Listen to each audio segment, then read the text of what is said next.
वह कौन सा खास दिन है जिस दिन घर की महिलाएं बाल धो लें तो पूरा घर हो जाता है धनवान।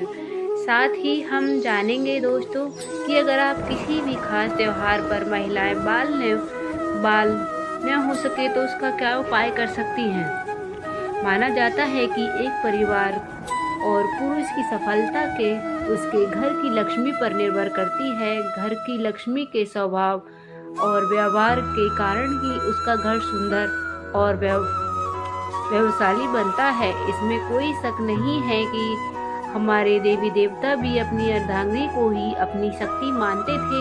जैसे श्री हरि विष्णु के लिए माता लक्ष्मी ही सर्वोपरि है, उसी तरह शिव भी शक्ति के बिना अधूरे हैं। हमारे समाज में स्त्री को अन्नपूर्णा, लक्ष्मी, सरस्वती और वैभव लाने वाली लक्ष्मी माना जाता है।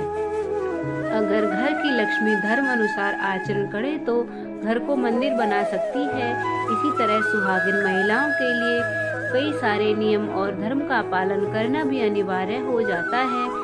अगर कोई स्त्री इन नियमों का पालन न करे तो हो सकता है उसका भुगतान उसके पति, घर या संतान को भुगतना पड़े। इस बात को ध्यान में रखते हैं कि आज हम सुहागिन महिलाओं को कब बाल धोने चाहिए और कब नहीं, इसके नियम बताने जा रहे हैं, जिससे सुहागिन महिलाएं जान सकती हैं कि कौन सा व्रत और त्योहार बाल धोने के लिए उत्तम होता है और किस दिन बाल धोना अशुभ कारक होता है।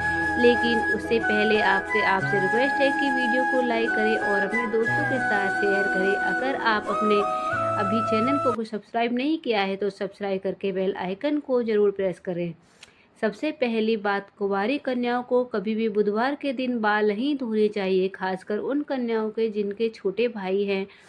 ऐसा शास्त्रों में कहा गया है, जो कन्या बुधवार के बाल धोती है उसके छोटे भाई को कष्ट उठाना पड़ता है। उनके छोटे भाई का स्वास्थ्य या उनके जीवन पर कोई न कोई समस्या सदैव बनी रहती है, इसीलिए बुधवार के दिन अपने बाल न धोएं। दूसरी बात, आज समय बदल रहा है, जिसके लोग प्रभावित होकर किसी भी शुभ त्योहार, शुभ तिथि या शुभ मुहूर्त में बालों को काटने या धोने के चलन से जुड़ गए हैं। किंतु हिंदू पंचांग के अनुसार महिलाओं को किसी भी शुभ तिथि पर बाल काटने अथवा नहीं धोने चाहिए, बल्कि एक दिन पहले ही ये सारे काम कर लेनी चाहिए।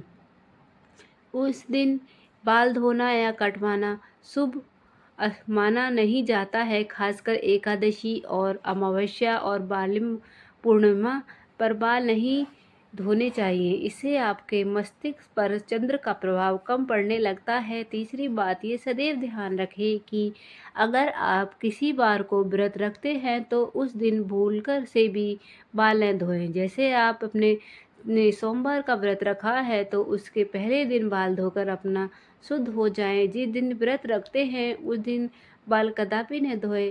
अगर किसी कारणवश आपको उस दिन बाल धोने भी पड़ जाएं तो आप ये उपाय कर सकते हैं, आप अपने बालों में कच्चा दूध डालकर बालों को धो सकते हैं।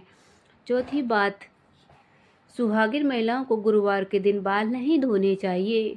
इस दिन न सिर्फ महिलाओं को बल्कि पुरुषों को भी बाल कटवाने नहीं चाहिए और न ही धोने चाहिए। शास्त्रों के अनुसार आपने सुना होगा कि गुरुवार के दिन घर में पोछा नहीं लगाना चाहिए। बृहस्पति देवताओं के गुरु माने जाते हैं। ऐसी मान्यता है कि गुरुवार के दिन बाल धोने या कटवाने से घर में आर्थिक समस्याएं उत्पन्न होने लगती हैं। आपके ग्रह भी आपकी दशाएं बदलने लगते हैं। ये सभी बृहस्पति गुरु के कारण होता है। पांचवी बात, अगर आप एक पुत्र की माता हो या एक आपकी पुत्र प्राप्ति की कामना है तो उन महिलाओं को शुक्रवार के दिन बाल धोने चाहिए। छठी बात, शनिवार के दिन शनि महाराज का दिन माना जाता है। इस दिन न तो सर में तेल लगाएं न ही अपने बालों को धोएं, इसे शनि की कृपा दृष्टि आप पर बनी रहती है। अगर किसी कारणवश आपको शनिवार के दिन बाल धोने पड़ जाएं तो थोड़ी सी हल्दी व बेसन को मिलाकर अपने बालों पर लगा लें, उसके बाद आप बाल धो सकते हैं। पर ध्यान रखें कि बहुत ज़्यादा आवश्यकता होने पर ही आप शनिवार को बाल धोएं अथवा इस बार को कदापि नहीं धोएं। सातवीं बात, स्त्री हो या पुरुष, शुक्रवार के दिन बाल कटवाने के लिए अत्यंत शुभ दिन माना जाता है। शुक्रवार के दिन बाल धोना भी शुभ माना जाता है। शुक्रवार का दिन माता लक्ष्मी का होता है, इसीलिए महिलाएं इस दिन अपने बालों को अवश्य ही स्वच्छ रखें और इससे माता लक्ष्मी की कृपा आप पर अवश्य बरसेगी। शास्त्रों में से एक मान्यता यह है कि सुहागिन स्त्री अपने मांग में सिंदूर भरकर किसी भी पूजा में शामिल हो सकती है, क्योंकि मांग का हिस्सा गंगा सिंदूर माना जाता है, जो सुहागिन स्त्री को सौभाग्यशाल को दर्शाता है। इसे स्वयं देवता भी नकार नहीं सकते। हालांकि पुरुष को सदैव नहाने व बाल धोने के बाद ही पूजा में शामिल होना चाहिए, लेकिन सुहागिन स्त्री महिलाएं बिना बाल धोए सिंदूर लगाकर भी पूजा यज्ञ में शामिल हो सकती हैं। लेकिन दोस्तों, बात जब सिंदूर की आती है तो सिंदूर से जुड़ी एक खास बात मालूम होना बहुत ज़रूरी है, वरना इसके गलत तरीके से किया गया उपयोग आपके पति की मृत्यु का कारण भी बन सकता है।